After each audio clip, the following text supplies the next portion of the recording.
Elmer is a VP of sales for New York Metro at Frederick Wildman, a New York-based importer and wholesaler. He's been in the industry for over 3 decades, starting his career in the on-premise in New York City restaurants. Our 3 key takeaways for today's episode will be: number one, what are the biggest changes that have happened in the on-premise over the last 30 plus years? How have beverage programs evolved and changed as a result of these changes? And then finally, how is the market today for New York City restaurants for Italian wine, and how has the category particularly evolved? Hello, welcome to Masterclass US Wine Market with me, your host, Juliana Colangelo. This show has been designed to demystify the U.S. market for Italian wineries through interviews with experts in sales and distribution, social media, communications, and so much more. We will quiz each of our esteemed guests in every episode to solidify the lessons that we've learned from the episode. So sharpen your pencils, get out your notebooks, and join us this week to learn more about the U.S. market. Hello, welcome to Masterclass US Wine Market. Today, I am thrilled to welcome Elmer Contreras to the podcast. Elmer is a VP of sales for New York Metro at Frederick Wildman, a New York-based importer and wholesaler. He's been in the industry for over 3 decades, starting his career in the on-premise in New York City restaurants. I'm very lucky to be currently working with Elmer here at Frederick Wildman, so it's so fun to have him here on the show today. Elmer, welcome to the podcast. Thanks for being here. Hi, Juliana. Thank you for inviting me. It's a pleasure to be sharing some memories with you, and I'm very thrilled also to be working with you at the Frederick Wildman family. Me too. Absolutely. So, Elmer, we have a really exciting conversation today. But before we dive in, talk to our listeners a little bit about your background and the evolution, of the on-premise in New York and your first restaurant job in New York. Sure. Okay. I was born in Peru, and I went to school for civil engineering. In the late 80s, I decided to leave Peru, and I took a job overseas, and I went to Italy. That's when I fell in love with wine for the first time. That's when the bug bite me, and I said, okay, I really like this. Got a chance to travel, and I came to the States in September of 91. Okay. Wow. In September 91, after traveling over the 5 continents, I decided to stay in New York. I love New York, and I started working in restaurants. So the first restaurant that I worked, and I had a chance because I never worked in restaurants before, was Leonard's of Great Neck, a catering hall that it was my alma mater for on-premise. Wow. Very cool. And where in Italy did you start your travels? You said you were in Italy. My main port was Genova, and then I would be in Civitavecchia, not far from Rome. Okay. Napoli, and Palermo. Those were my main 4 ports. Wow, cool. So you had a north to south Yes. experience for sure. Wow. So a catering hall in Great Neck. What a place to start your career in, and look at how it's evolved. And we'll dive into all of that in today's episode as we talk about the evolution of New York City's on-premise and how it's impacted beverage programs and Italian wine specifically. So our 3 key takeaways for today's episode will be: number one, what are the biggest changes that have happened in the on-premise over the last 30 plus years? How have beverage programs evolved and changed as a result of these changes? And then finally, how is the market today for New York City restaurants for Italian wine, and how has the category particularly evolved? So, for starters, Elmer, you've been here in New York for decades, as you mentioned, working in restaurants starting back in 1991. What were restaurant programs like in the 1990s in New York City? Let's start with that decade. Okay, it's a very interesting question. I remember the early 90s, probably when I came into New York City, many people was talking about the place to be, windows on the world. Obviously, back then, it was working for a couple of years before that specific bombing that happened. I don't remember the year very well, but I'm not sure. It was 2092 probably, or 93. Okay. I don't remember. But that was the place that people were talking about. Kevin Straley was running a really strong program. Also, there were places that start becoming destination places. Tribeca Grill, one of them. Also, we were talking about David Boulez coming into the New York City restaurant scene. We were having Charlie Palmer coming out of the River Cafe and opening Oriole and then I think one of the things that many people were talking about back then, it was the wine advocate. If I'm not mistaken, that started, yeah, that started probably in 1978, if I'm not mistaken, or 79, and many people were looking at that as the New Testament of wine in matters of, it was not easy to grab many samples back then, but people were following what he was saying. Obviously, it was a different style of wines. I think the most important wines back then, for what I remember, most of the wine programs were mainly Bordeaux and California, and we're talking about a lot of Cabernet and Chardonnay. Russian River was becoming one of the appellations also for Chardonnay and Pinot Noir.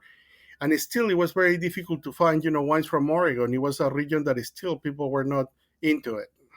Okay, so definitely more classical regions that we're seeing in the 90s, and the places you mentioned, Tribeca Grill and David Boulay and Kevin Israeli, really classic sommeliers, classic accounts as well, right? Very probably more standard fare American grill steakhouse style. It sounds like from what you're describing was what was on the menu in the 90s as well in terms of the food. Well, it was a little different because, main influence for many chefs was the French cuisine. Okay. I think a lot of the reviewers and food critics were looking into the French cuisine as the alma mater for anything, and New York City was evolving. It's the beginning also for fine dining. I remember many restaurants looking into tablecloth, people using a specific outfits to be out. Men couldn't sit down without jackets. So, Elmer, this traditional style of restaurant, very influenced by French cuisine, tablecloths, men in jackets, etc., very formal style. How did that impact the sommelier in New York City in the 1990s and how they were designing their wine programs for these restaurants? For what I remember, some of the top players, somms back in the day, there was one master somm that was already working in restaurants and doing very good, Roger Dagorn. Mm-hmm. And I remember also tastings. The tastings were awesome. A very accurate way of getting to know the new faces. The sommeliers were impacted also by the specific and accurate events that would be carried on by producers. That was a very good way of presenting the wines. Also, I think it was the beginning for a couple of somms exploring more about Burgundy, other than having two appellations in Burgundy. Burgundy Okay. started becoming a little more known. I think also the sommeliers were happy that back then the regular consumer wasn't as educated as it is now about wine. So it was a specific connection with the consumer or the diner coming into the table and have not a long conversation, but have a specific connections with the consumer and talking about wine. So, do you think the consumer was more influenced by the sommelier, looking back at the 90s than they are today? In New York City, for sure, yes. Yeah, right. Yes. Absolutely. Okay, so we're starting our baseline in our journey in history, in the 90s, very formal style of dining, heavily influenced by Robert Parker and the Wine Advocate, French, very French centric in the cuisine, and it sounds like in the wine as well. But what about the world of Italian wine in the 1990s? Since, we're here on the Italian Wine Podcast, let's talk a little bit about that. Well, it's a very good question because coming from Italy and looking at the Italian restaurants, I learned that these were Italian American restaurants, not Italian restaurants per se. Right. Probably one of the most influenced Italian restaurants in the city was called Barolo and was located on Broadway, downtown. Back in the day, it was a really beautiful restaurant, and it was mainly food from Piedmont. A lot of really rich dishes, and probably was one of the most consistent Italian wine programs back then. Also, if we go into the Italian American, but it's still very close to Italian, there were three specific places that I love to go. There was one, Tommaso in Brooklyn, Mm-hmm. with one of the most amazing wine programs. Then we have Manducaris in Long Island City and La Piccola Venezia in Astoria. Those were the places that probably, were delivering the concept back then. It was called Northern Italian cuisine. Northern Italian, and so what were the wine lists like at those places? I remember Tuscany was a target list. I think Chianti, Brunello di Montalcino. An appellation that it was very common back in the 90s was Vino Nobile de Montepulciano. Very difficult to see nowadays, but it was very Mm-hmm. popular. And then it was the beginning also of the super Tuscans. Right. For people in wine programs where they were mainly Italian, super Tuscans were very welcome by consumers who love California style of wines. Yeah, that makes sense. That's a transition, for that palate. That makes a lot of sense for the American consumer. So, let's fast forward now. We're 2025, or 5 years post COVID pandemic, and we're a long way away from the 90s and the time period in which we were just talking about. What do you think, Elmer, have been some of the biggest changes in New York City restaurants since the 1990s? That's a very good question. I've been trying to understand what's going on. Obviously, there are some people that look at the restaurant as an industry and they have specific business plans and they can execute it, in proper time frames. But then, there are the new players in town. I think one of the things is important, for instance, for ethnic food has been elevated. Mm-hmm. 20 years ago, it was difficult to see so many Asian restaurants, whether we're Japanese or Thai, having a proper program, not only for wine, but also a bar program, elevating their service, So having the whole concept of what restaurant is and what the American consumer is looking for, in New York, we're always looking for special service. Customer service is very important. The American consumer likes that. So a lot of restaurants, a lot of new businesses are looking into that, and they're giving the whole package other than just giving you good food. They're giving you atmosphere. They're giving you, a great wine program. They're giving you the cocktails you want. You have so many choices, when you go into a restaurant. And also, I think, one of the things that I've noticed is that the menus, you don't need to have more food in order to be a better restaurant. You just got to be very accurate about the menu and have the right choices. And I think owners and chefs have learned exactly what the customer is looking for when you have the right concept. Right. And like you said, Elmer, that last part, the right concept. I think we've seen restaurants become more experiential in the way that the customer is coming in looking not just for a nice meal, but they're looking for a vibe, for an experience, looking at it as entertainment in a way. I mean, the first thing that comes to mind, and I was reading a newsletter this morning that mentioned this restaurant, but Carbone, if you think about the atmosphere at Carbone, it's really providing this experience and this atmosphere of the old school Italian, probably reminiscent perhaps of some of the restaurants you mentioned back in the early 90s, but in a way that's very specific, that's very experiential, that encourages people to almost dress to suit the style, kind of Sopranos-esque, let's say, but in a very elevated way as well. So I think we've seen restaurants like that really take that experiential concept to a different level today. Completely. I mean, being part of that experience, it doesn't matter. The consumer is looking, that waiting time probably is just another element of the charm of the restaurant. Exactly. Yeah, the harder it is to get into now, You're, the more exciting it is. yes, you're building up that part. When you sit at a table after 2 hours waiting or having two Negronis or three Negronis after, you know that you're going Exactly. to have a good time. And they know how to deliver. So that's the smart part, of the owners, understanding, that they need to deliver, even if people have to wait 2 or 3 hours. It's very interesting. Yeah, absolutely.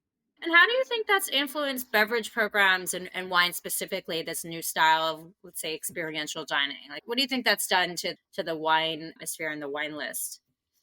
I think sommeliers and wine directors have more freedom now that it used to be, 20, 30 years ago in matters of wine selections. Also, I think one of the things is every restaurant has different dishes that make differences, fusion. They have been able to fusion cuisines. So, therefore, they're looking for wines that are very versatile. Also, it's much easier to talk to consumers because now in one way or another, they have learned more about the wine vocabulary, so it's easier to connect. And Hmm. and I think also restaurants that are serious about their wine programs, they have sommeliers selling wine on the floor, and the wine directors making sure that the business of the wine program, is alive and healthy. Right. Absolutely. And as you said, there's more dedicated sommeliers in the restaurants these days. And what do you think is important to them? You're out in the market and your team and you're working with these buyers every day. What is most important right now to the New York City sommelier? I think being a sommelier now is a real profession. It's a real career. It's not a romantic effort that started in the 90s where many of us, went to school for something else, and we found, the fine dining, as a great element, and we fall in love. I think it's a lot of young people that are very passionate not only about wine but about everything else that comes with wine. Mm-hmm. And then, obviously, some of them, they have goals, whether, become writers, some of them wine critics, some of them they want to open their own places, but they start learning from scratch. And Right. I think knowledge is power when it comes to that. It's really good also to see many women in the industry now running wine programs. That's very refreshing, and I love also their approach to the vision of the wine business. It's great. So there's more knowledge, it sounds like you're saying, Elmer, among both the sommelier as well as the consumer when it comes to wine. And people are more experiential. They're looking for more versatile wines to pair with lots of different cuisines as well. So what do you think that means, for Italian wines specifically? I'd imagine we can go expand beyond now the Super Tuscans and the Vino Nobiles of the 1990s with this new knowledge and passion. But what are you seeing in Italian wine specifically right now in New York City restaurants? Like, for instance, in 2000, it was interesting to see the love for two specific regions. One, it was Friuli, where a lot of sons were looking into Friuli because the beauty of the crispy whites. A lot of people discovered Ribolla Gialla back then, 99, 2000. And also they discovered a region in Sicily, even before Etna, where Nero di Avola became very popular. And that this region also was producing this appellation called Cerasuolo di Vittoria. These are the beginning, for the Psalms. I'm talking about 2000. Then in 2005, 2006, 2007, we start looking at Etna, the way, some of these volcanic wines came from Italy. I think one of the beauties about Italian wine, it has also with Italian culture, they're so regional, and their wines always inspire chefs, inspire people to drink more wine. I think one of the elements of Italian wines is high acidity, and the high acidity combine very well with very succulent or complex dishes, and they cut through very well. So more sommeliers are learning more about it, understanding acidity and tannins coming from Italian wines. It's not very common to see a lot of Italian wine are cocktail wines. They're Right. meant to be, always with food, and that's amazing. I think you see more Italian wine now in many Japanese restaurants. You know, Yeah, Japanese restaurants. Interesting. What kind of wines specifically you think Italian wines in Japanese restaurants are succeeding? I really love Alangina. The ones from Campania. When it comes Mm, to Japanese food, I think it's very fresh, and they need something delicate and elegant at the same time. I love the citrus notes and summer flowers that come from white wines from Campania. I think Fiano is also another varietal that is really good for that. I think the wines also coming from Puglia, like Verdeca, is a really amazing white wine for Thai food. Even Indian food is amazing with these wines coming from the south of Italy.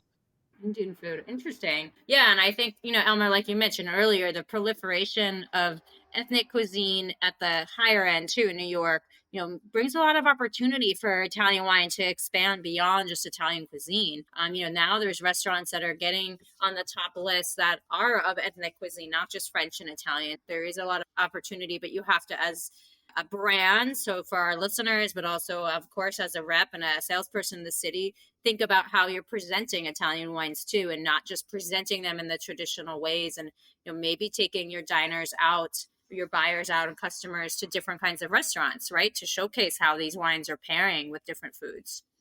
Completely. I mean, the only way that any region or any wine, or now that we're talking in particular about Italian wines, is you as a buyer, you gotta get rid of that stop sign or red light. Try the wine, see if it works, understand the business behind the wine, and then make it happen. Right. I think it's a wine for everyone. I don't think it's bad wine. It's just wine for everyone. You pick and choose what you like and drink it.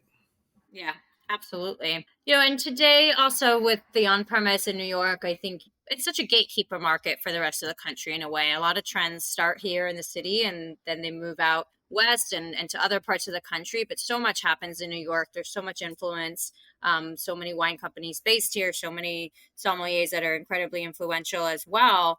Can you talk to us a little bit about the influence of the sommelier, like just in the rest of the country, in social media, and how sommeliers today are really connecting and following one another. I think you just said it. The sommeliers are the gatekeepers. They're the first ones to taste the wines.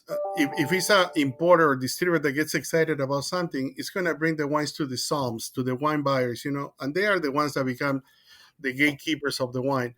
Depending on how the sommelier works, there are sommeliers who like to buy wines that probably are extremely young, and they don't put them on the wine list right away. They wait to have the wines into their wine program. Sometimes they wait even 2 years. And that's a commitment, because you're buying wine up in advance, and you're waiting for the wine to be ready according to what you like or what you feel like the wine should be. But I completely agree. The sommeliers in New York City, you go to even to a neighborhood restaurant, whether it's the Upper East Side or the Upper West Side, and they have a wine program, you're going to get excited because you're going to see some wines that usually you don't see in every place.